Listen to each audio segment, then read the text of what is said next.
터미 워커라는 학자는 사람이 성공하기 위해서는 반드시 네 가지가 필요하다. 첫째가 IQ, 지능 이야기였습니다. 현대는 머리 싸움의 경쟁 시대이기 때문에 지능이 낮으면 되는 일이 없다. 두 번째는 나레지 이야기했습니다. 지식을 얘기했습니다. 아무리 머리가 좋아도 공부하지 않으면 소용이 없습니다. 성공하려면 많은 지식을 우리 두뇌에 입력해서 축적해야 한다.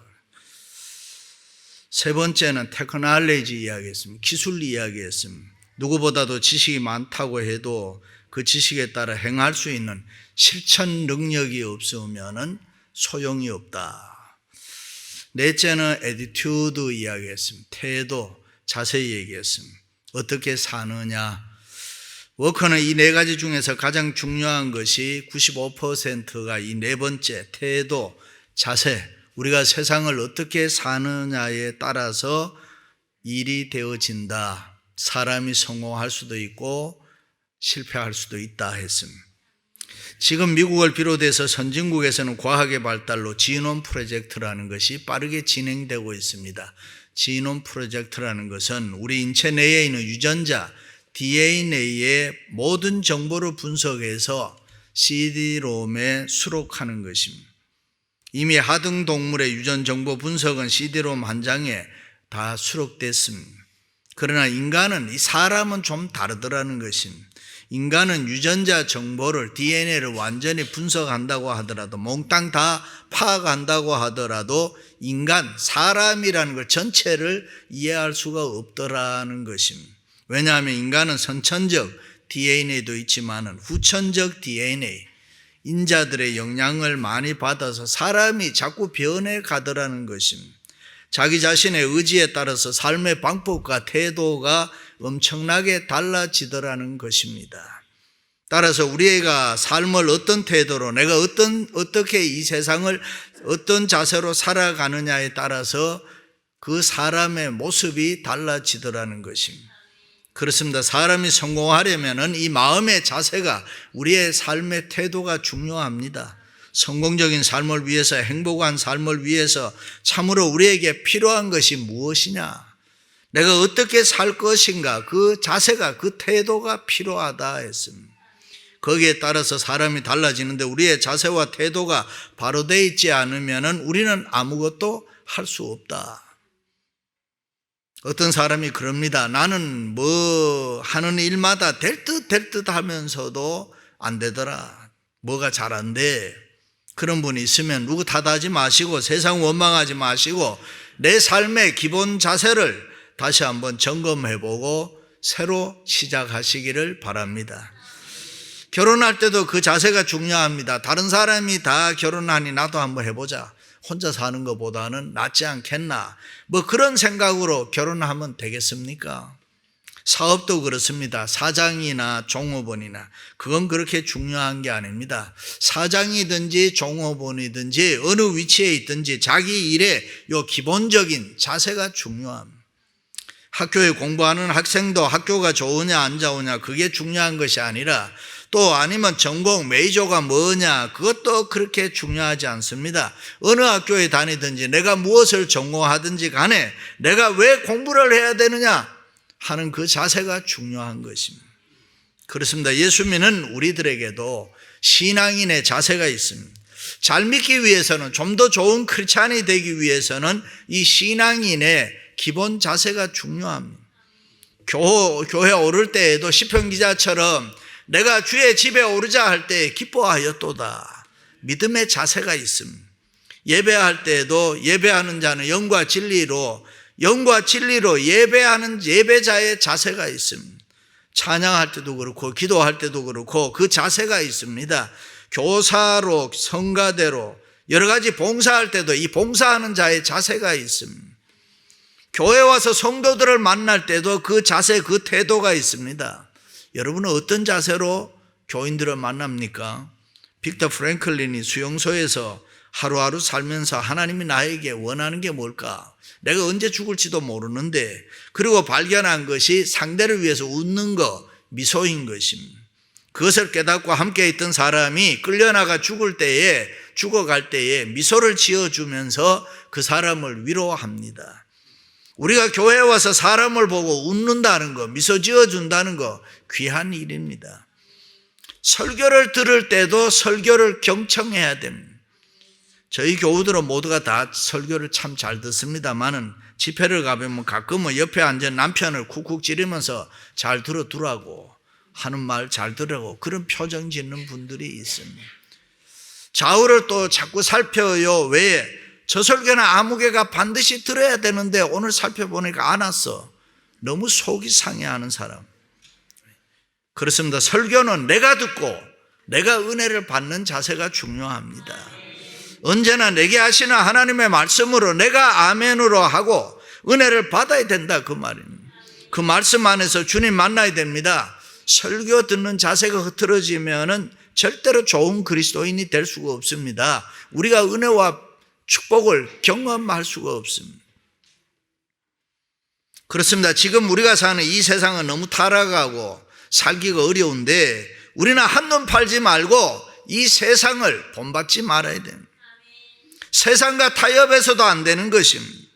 그리고 이 부패하고 타락한 세상에서 성도는 반드시 승리해야 될 줄로 믿습니다. 우리는 부조리한 세상에서 밀려오는 탕류들을 단호히 거절하고 하나님의 자녀로 내가 경건하게 살아야지, 하나님의 자녀로 거룩하게 살아야지, 바르게 살 수 있어야 합니다. 우리가 보통 죄를 이야기할 때에 하지 말아야 할 것으로 정의를 하는 경우가 있습니다.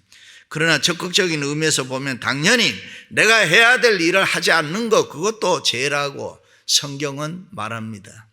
그러므로 우리는 예수 그리스도의 피로 죄-씻음 받고 구원받은 하나님의 자녀로 이 세상을, 영생을 누리면서 살아가는데 우리가 반드시 해야 될 일이 있습니다. 그것이 뭡니까? 복음의 사명입니다. 복음 전해야 됩니다. 예수 그리스도 증거해야 됩니다. 우리 인생의 가장 본질적인 문제잖아요. 누구든지 예수를 만나야 된단 말이죠. 그리고 또 하나는 사회적 책임입니다. 미션, 소셜 미션인 거죠. 사회적인 책임을 감당해야 합니다. 우리 모두에게는 객가, 고아와 과부들, 다시 말해서 가난하고 어렵고 힘든 사람들을 이 기쁨으로 도와주어야 하는데 이 사회적 책임이 예수 믿는 우리들에게는 있습니다. 그러므로 복음 전도와 사회적 책임은 예수 믿는 사람들이라면 너나 할 것 없이 누구든지 반드시 해야 될 줄로 믿습니다. 할렐루야. 사랑하는 성도 여러분, 우리 모두가 성령 충만한 이 실력 있는 성도가 되어서 복음 전도의 사명과 사회적 책임을 잘 감당해 나갈 수 있기를 주님의 이름으로 축원합니다. 성공에는 성공적 동기가 있습니다. 사람은 누구나 자세가 분명하면 성공할 수 있습니다. 자세가 분명하면은 회복될 수가 있고 자세가 분명하면은 부흥할 수 있습니다. 그러므로 실패하거나 틀렸으면 다시 새로 시작해야 됩니다. 신앙의 영웅 다윗은 신앙의 기본적 자세로 가장 성공한 사람으로 성경에 나타나 있습니다. 다윗이 어떤 삶으로 살았습니까? 어떤 자세로 살았습니까? 첫째는 우리는 다윗을 보면서 배우는 자세로 살아야 합니다. 첫째, 여호와여 주의 율례들의 도를 내게 가르치소서. 배우는 자세로 살아야 됩니다. 여기에 율례의 도가 뭡니까? 성경에 나타난 하나님의 윤리적 명령입니다. 세상이나 인간에 대해서 배우라 그런 말 아닙니다. 하나님의 말씀, 성경을 배우라는 것입니다. 기독교를 가리켜서 로고스, 말씀의 종교라고 합니다. 지금 우리의 삶을 무엇이 컨트롤하고 있느냐? 내 삶을 가장 지배하는 게, 통치하는 게 무엇이냐? 하나님의 말씀입니까? 아니면은 세상의 그 무엇이 우리의 삶, 내 삶을 컨트롤하고 있습니까? 현대 크리스찬의 비극은 세상적으로는 살기 좋아졌는데 성경을 너무 모릅니다. 성경을 모르니까 말씀의 지배를 받을 택이 없지요. 그래서 자기 좋은 대로 자기 마음대로 항상 생활하는 데 익숙해져 있습니다. 세상 소리만 듣고 세상에 사람들이 자기 마음대로 다 판단을 합니다. 다윗도 한때 그랬습니다. 자기가 지난날 실패한 것, 잘못한 것은 하나님의 말씀, 성경을 몰라서 저지른 일들이라고 스스로 인정할 때가 있습니다. 내가 함부로 말했던 거 몰라서 그랬다. 내가 마음대로 생각하고 살았던 거, 내가 성경을 몰라서 내가 그렇게 살았다. 그것이 얼마나 무서운 죄란 것을 내가 몰랐기 때문에 내가 그렇게 살았다. 자기의 잘못이 성경을 몰랐기 때문에, 하나님의 말씀을 몰랐기 때문에 그랬다 했습니다. 어떤 사람이 사거리에서 성공하고 행복하게 사는 비결의 지혜를 판다고 소리를 질렀습니다. 많은 사람들이 모였습니다. 선불 돈을 받았습니다. 과연 성공하는 비결이 뭔가, 그 지혜가 뭔가. 다 돈을 받고 난 뒤에 이 사람이 딱 한마디 하고 떠났습니다. 말 조심해 하고 떠나버린 거예요. 그렇으면 사람은 이 말하는 걸 잘해야 돼요. 말 한마디에 천냥빚을 갚는다는 우리말도 있잖아요. 사람은 말한 만큼 살아가는 거예요. 우리가 한 말은 우리 곁을 떠나지 않고 누에 고치처럼 우리를 감싸고 있다 그랬죠. 그래서 우리는 좋은 말을 많이 해야 되고, 선한 말을 많이 해야 되고, 축복의 말을 많이 해야 되고, 은혜의 말을 해야 되고, 사랑의 말을 많이 해야 되고, 위로의 말을 많이 해야 되고, 성경을 많이 읽어야 되고, 성경을 많이 듣고 고백해야 되고, 찬송도 해야 되고, 기도도 해야 되고, 이 영적인 축복의 말을 우리가 많이 쏟아놔야 되는 것입니다. 그래야 우리가 축복의 사람이 되고 은혜의 사람이 될 수가 있습니다. 일찍이 솔로몬의 입술의 열매를 얘기했잖아요.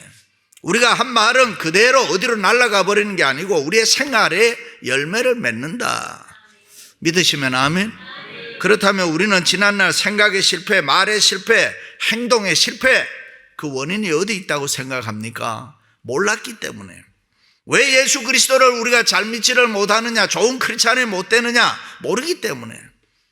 예수님 십자가에 못 박혀 돌아가시면서 그런 이야기하죠. 아버지, 저희들을 사하여 주옵소서. 자기의 하는 일을 알지 못함이니이다. 그들이 왜 그랬습니까? 그것이 죄인 줄 몰랐기 때문에 그렇게 살아요.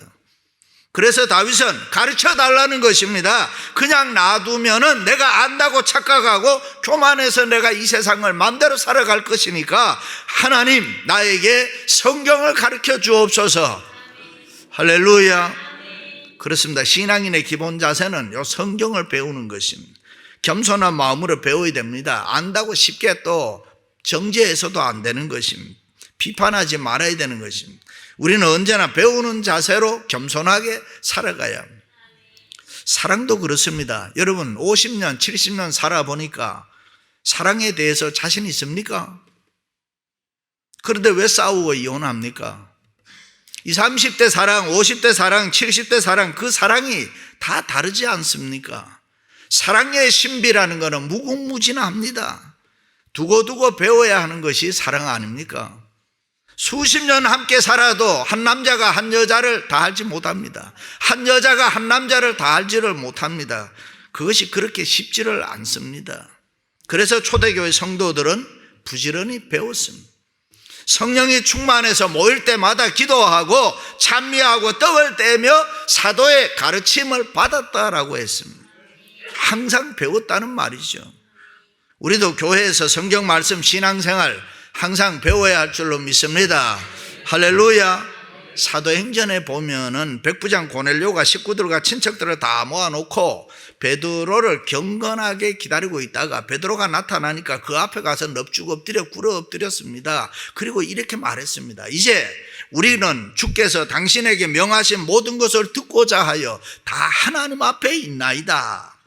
고넬료의 말씀 듣는 자세, 하나님 앞에 있나이다 하면서 이 베드로 앞에 넙죽 꿇어 엎드린 그 모습을 갑자기 그런 고넬료를 보면서 베드로는 미안해서 왜 이러느냐고 그를 붙들어 일으키면서 나도 사람이니 이러지 말라고 그렇게 이야기합니다. 고넬료의 겸손한 태도, 성경을 배우려는 그 태도 때문에 베드로는 규례를 어기면서까지 세례를 베풀고 축복해 주었던 것입니다. 할렐루야. 두 번째는 순종하는 자세로 살아야 합니다. 나로 하여금 깨닫게 하여 주소서. 내가 끝까지 지키리이다. 내가 주의 법을 준행하며 전심으로 지키리이다. 우리는 날마다 성경을 배우고 실천해야 되는 것입니다. 우리가 하나님의 말씀을 실천할 때에 우리 가정이, 우리 자녀가 또 우리의 사업이 은혜와 복을 받을 줄로 믿습니다.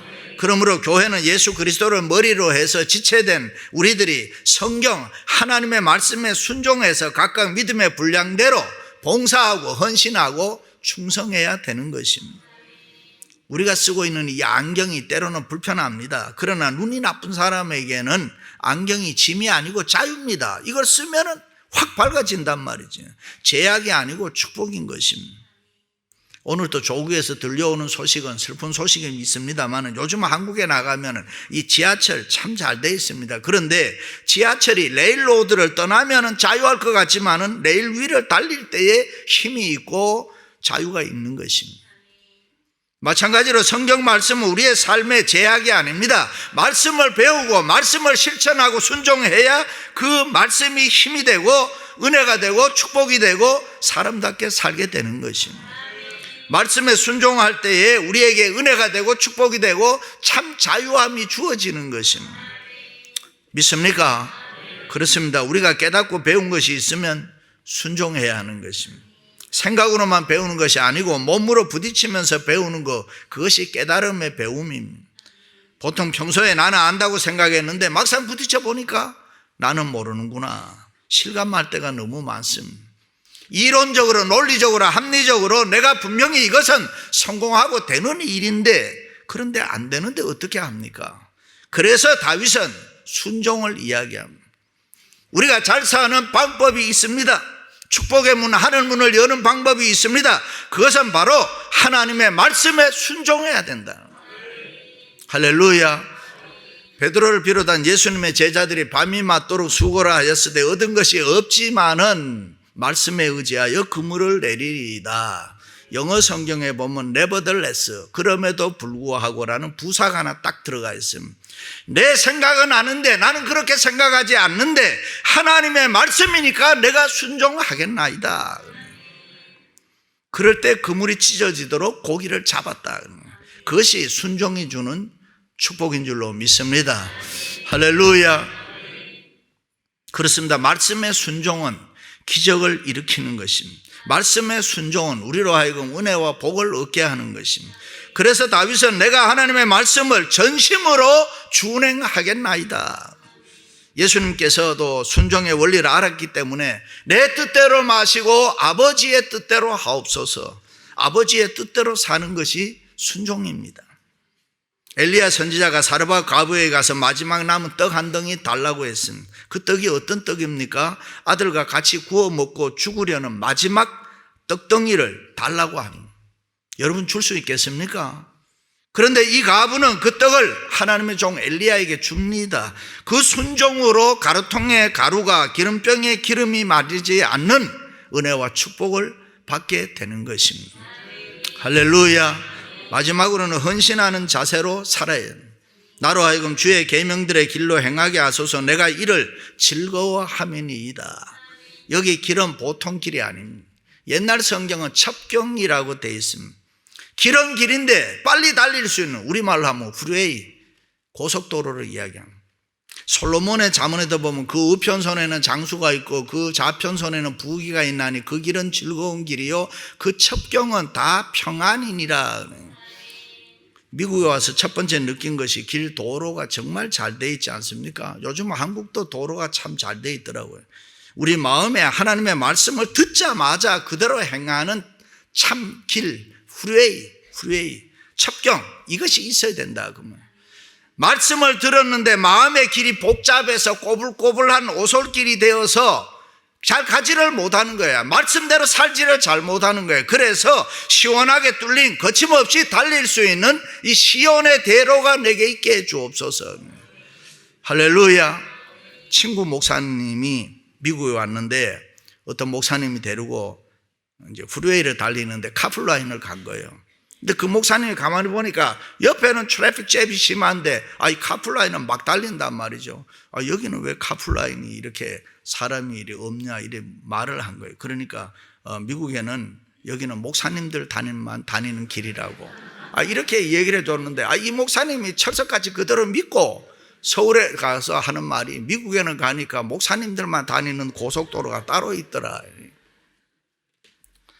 일찍이 다윗은 주께 힘을 얻고 그 마음에 시온의 대로가 있는 자는 복이 있도다. 그렇습니다. 우리의 마음에 장애물 없기를 바랍니다. 시험거리 없기를 바랍니다. 다윗은 배운 대로 순종하기를 원했습니다. 배운 대로 살기를 원했습니다. 그동안도 수없이 배우고 순종하며 살아보려고 했지만은 그것이 잘 안 됐습니다. 그러니 하나님, 이제는 내가 배운 대로 헌신하며 살기를 원하오니 나를 붙드사 강건하게 하시고 프리웨이를 달리는 것처럼 하게 해 주옵소서.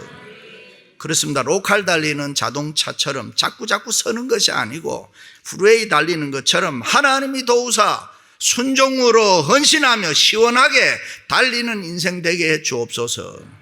할렐루야. 내가 여러 번 결심해 봤습니다. 내가 여러 번 노력해 봤습니다. 내가 여러 번 애를 써 보았지만 다 소용없는 일이었습니다. 그러니 하나님이여, 이제부터는 주님께서 나를 강건적으로 역사하셔서 나로 헌신하는 삶을 살게 해 주옵소서. 내 생각 믿을 거 못 됩니다. 내 마음 믿을 거 못 됩니다. 그러니 하나님께서 나를 책망하시고 교훈하시고 때려서라도 주의 길을 바로 가게 해 주옵소서. 할렐루야. 다윗은 자기 자신을 포기했습니다. 그리고 나 자신을 하나님 앞에 몽땅 드린다는 기도인 것입니다. 할렐루야. 옛날 우리나라 경상도에 있는 어느 시골 교회에 있었던 일인데, 목사님 안 계시고 옛날에는 목사님들이 모자라니까 전도사님들이 시골 교회를 맡아서 수고하고 계셨습니다. 어느 주일 저녁이었습니다. 호랑불을 켜들고 전기가 없을 때니까 예배를 드리는데 시편 23편 1절 말씀을 읽는데 호랑불이라서 글씨가 잘 보이질 않아요. 거기다가 불빛이 바람에 흔들릴 때마다 글씨가 가물가물했단 말이죠. 그래서 그 전도사님이 이렇게 읽었습니다. 여호와는 내 목을 자르셔도 내가 부족함이 없으리로다. 잘못 읽은 거죠. 그런데 그 말씀을 그렇게 읽고 나니까 너무너무 은혜가 되는 거예요.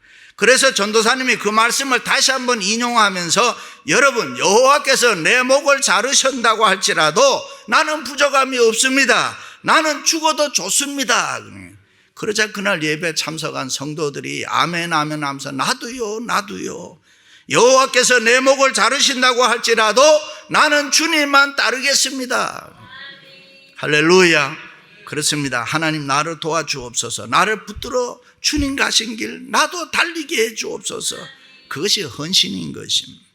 하나님께서는 나의 연약을 아십니다. 나의 부족을 아십니다. 나의 필요를 아십니다. 하나님께서 나의 미래도 아십니다. 그러니 하나님, 이제는 내가 내 삶을 살아가는 것이 아니라 하나님이 나를 대신해서 살아주옵소서. 하나님 앞에 주권을 몽땅 드린다는 것, 그것이 헌신인 것입니다. 그런 자세로 살아갈 수 있기를 주님의 이름으로 축원합니다. 할렐루야. 존 터너가 쓴 치유하는 교회라는 책에 보면 응답받지 못한 기도가 있는데, 그것은 영적 조건들이 채워지지 않았을 때다. 하나님께서는 그 조건이 채워질 때까지 기다리신다. 그러므로 우리에게 영적인 조건, 우리의 헌신이 하나님 앞에 채워져야 돼요. 우리의 헌신이 하나님 앞에 채워지면은 은혜와 복을 받을 줄로 믿습니다. 우리의 헌신이 채워지면은 병고침도 받을 수가 있는 것입니다. 할렐루야. 그렇습니다. 우리가 믿는 하나님은 전지전능하신 하나님, 오늘 또 우리가 믿는 하나님은 우리 전생애를 책임지고 계십니다. 그리고 필요한 은혜와 복을 주시는 하나님이십니다. 사랑하는 성도 여러분, 우리는 지금까지 얼마나 내 힘으로 살려고 애썼는지 모릅니다. 얼마나 많이 실패하고 힘들게 살아왔는지도 모릅니다. 이제는 중단하고 새로 시작하십시다. 배우는 자세로, 순종하는 자세로, 헌신하는 자세로 다시 한번 새롭게 출발할 수 있기를 주님의 이름으로 축원합니다.